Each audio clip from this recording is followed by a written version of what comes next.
Assalamualaikum warahmatullahi wabarakatuh. Hari ini kita akan belajar mengenai kandungan dari Quran Surat Ar-Rahman atau Al-Mujadalah yang sudah kita bahas pada pertemuan sebelumnya. Untuk mempersingkat waktu, pertama kita akan membahas kandungan Quran Surat Ar-Rahman serta hadis terkait.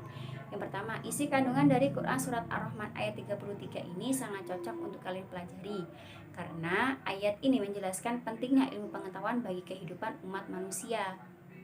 Dengan ilmu pengetahuan, manusia dapat mengetahui benda-benda langit. Dengan ilmu pengetahuan, manusia dapat menjelajahi angkasa raya. Dengan ilmu pengetahuan, manusia mampu menembus sekat-sekat yang selama ini belum terkuat. Hebat bukan? Kemudian, manusia diberi potensi oleh Allah berupa akal. Lah, akal ini harus terus diasah, diberdayakan dengan cara kita belajar dan berkarya. Dengan belajar, manusia bisa mendapatkan ilmu dan wawasan yang baru. Dengan ilmu, manusia dapat berkarya untuk kehidupan yang lebih baik. Nah, Nabi juga bersabda di dalam hadisnya yang berbunyi, An Anasi bin Malikin radhiyallahu anhu, Anin Nabi sallallahu alaihi wasallam, thalabul ilmi fardhatun ala kulli muslimin. Jadi dari Anas ibnu Malik radhiyallahu an, ia berkata, Rasulullah sallallahu alaihi wasallam bersabda, menuntut ilmu itu adalah kewajiban bagi setiap orang Islam. Jadi baik laki-laki maupun perempuan itu wajib untuk menuntut ilmu, tidak pandang bulu, tidak melihat suku, agama, kelompok. Jadi semua orang itu wajib menuntut ilmu. Kemudian tentang pentingnya menuntut ilmu ini menurut Imam Syafi'i di dalam kitab Diwan juga dijelaskan, yakni barang siapa yang menghendaki ilmu, menghendaki dunia, maka harus dengan ilmu. Barang siapa yang menghendaki akhirat, maka harus dengan ilmu. Man arada dunya fa'alaihi bil ilmi, wa man aradal akhirah fa'alaihi bil ilmi. Nah, nasihat Imam Syafi'i tersebut mengisyaratkan bahwa kemudahan dan kesuksesan baik hidup di dunia maupun di akhirat itu dapat dicapai oleh manusia dengan ilmu pengetahuan. Nah, ilmu pengetahuan tidak akan mudah diperoleh kecuali dengan beberapa cara dan strategi yang harus dilalui.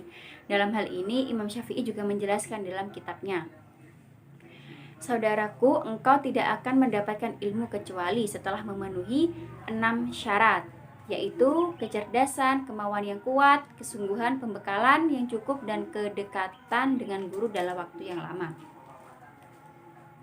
Nah, ungkapnya Imam Syafi'i di atas penting diketahui oleh orang-orang yang sedang asyik menuntut ilmu seperti kita ini. Cara ini perlu dilakukan agar berhasil, perlu adanya semangat juang, harus dekat, akrab, dan hormat kepada guru agar ilmunya berkah. Mencari ilmu juga perlu waktu yang lama. Jadi, mencari ilmu itu tidak ada hitungan waktu. Mencari ilmu itu mulai kita dari lahir sampai kita nanti berada di liang lahat.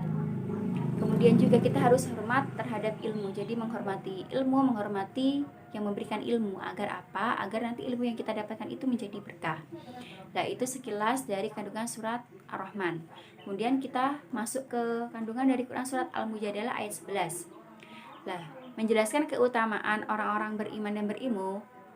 Kalau Quran Surat Ar-Rahman tadi menjelaskan tentang pentingnya ilmu pengetahuan, maka ayat ini menegaskan bahwa orang yang beriman dan berilmu pengetahuan akan diangkat derajatnya oleh Allah. Jadi orang yang memiliki ilmu pengetahuan itu derajatnya akan diangkat oleh Allah. Mengapa orang yang beriman dan berilmu pengetahuan akan diangkat derajatnya? Sudah tentu orang yang beriman dan memiliki ilmu pengetahuan luas akan dihormati oleh orang lain, diberi kepercayaan untuk mengendalikan atau mengelola apa saja yang terjadi dalam kehidupan ini. Itu artinya tingkatan orang yang beriman dan berilmu lebih tinggi dibanding orang yang tidak berilmu. Contohnya seperti ini. Kayak kalian dengan orang gila, pasti lebih dihormati kalian daripada orang gila. Kenapa? Karena kalian lebih memiliki ilmu atau berilmu daripada orang gila itu.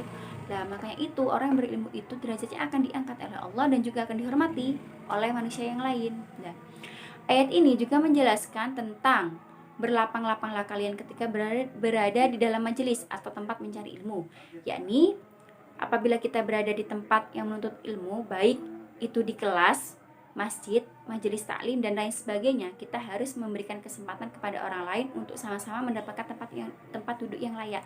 Jadi, misal kita sedang belajar, entah itu di sekolah, di masjid, atau di majelis taklim, ataupun di mana saja itu, kita harus memberikan kesempatan kepada orang lain untuk juga memberikan dia hak untuk belajar yang sama dengan kita. Karena kita tidak memiliki kewenangan untuk melarang mereka untuk belajar, karena semua orang itu berhak untuk belajar. Seperti yang sudah dijelaskan di hadis yang tadi Ibu jelaskan, seperti itu.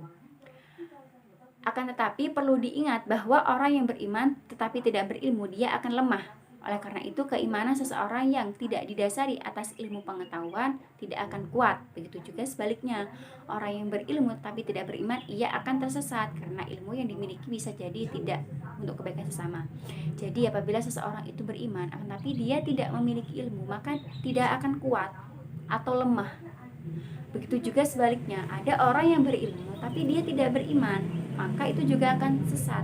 Karena kenapa? Karena bisa jadi ilmu yang dia dapatkan bisa jadi disalahgunakan untuk kepentingan yang tidak baik, seperti itu. Kemudian perilaku orang, selanjutnya kita akan membahas tentang perilaku orang yang cinta ilmu pengetahuan. Kalau tadi kita sudah membahas kandungan dari Quran Surat Ar-Rahman dan Quran Surat Al-Mujadalah, hari ini kita akan membahas lanjutannya, yakni perilaku orang yang cinta ilmu pengetahuan. Nah, sebelum kalian menerapkan perilaku senang menuntut ilmu sebagai implementasi dari Quran Surat Ar-Rahman dan Quran Surat Al-Mujadalah, terlebih dahulu kalian harus membiasakan membaca Al-Quran setiap hari, baik yang berkaitan dengan ilmu pengetahuan maupun yang lainnya. Jadi, kalau bisa kalian harus istiqomah setiap harinya membaca Al-Quran, seperti itu. Dan sikap dan perilaku terpuji yang diterapkan sebagai penghayatan dan pengamalan dari Quran Surat Ar-Rahman dan dalam kehidupan sehari-hari adalah sebagai berikut, yakni senang membaca buku-buku pengetahuan sebagai bukti cinta ilmu pengetahuan. Kemudian selalu ingin mencari tahu tentang alam semesta, baik di langit maupun di bumi, dengan terus menelaahnya sebagai salah satu bentuk syukur kita terhadap karunia Tuhan yang telah diberikan kepada kita. Kemudian meyakini bahwa alam semesta ini diciptakan oleh Allah untuk manusia. Oleh karena itu, manusia harus merasa haus untuk terus menggali ilmu pengetahuan. Dan rendah hati atas kesuksesan yang diraihnya dan tidak merasa rendah diri dan malu terhadap kegagalan yang dialaminya. Jadi tidak pantang menyerah ketika sudah mengalami kegagalan, harus terus bangkit dan terus semangat untuk meraih kesuksesan, seperti itu. Kemudian sikap dan perilaku yang dapat diterapkan sebagai penghayatan dan pengamalan dari Quran Surat Al-Mujadalah dalam kehidupan sehari-hari adalah yang pertama, memiliki rasa ingin tahu yang tinggi dan berusaha untuk mendapatkan pengetahuan tersebut.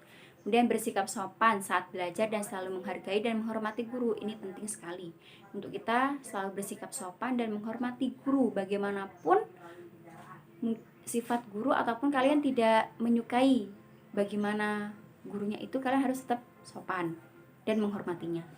Dia senang mendatangi guru dan meminta penjelasan tentang ilmu pengetahuan. Jadi apabila kalian tidak mengerti tentang suatu materi, kalian jangan sungkan-sungkan untuk bertanya. Malah guru itu sangat senang kalau kalian itu bertanya, seperti itu. Selalu menyeimbangkan ilmu pengetahuan yang dimilikinya dengan keyakinan terhadap kekuasaan Allah. Jadi juga tidak boleh sombong bahwasanya apa yang kita miliki itu semua adalah pemberian dari Tuhan. Dan sudah cukup itu tadi penjelasan kita mengenai bab 7 tentang indahnya ilmu pengetahuan.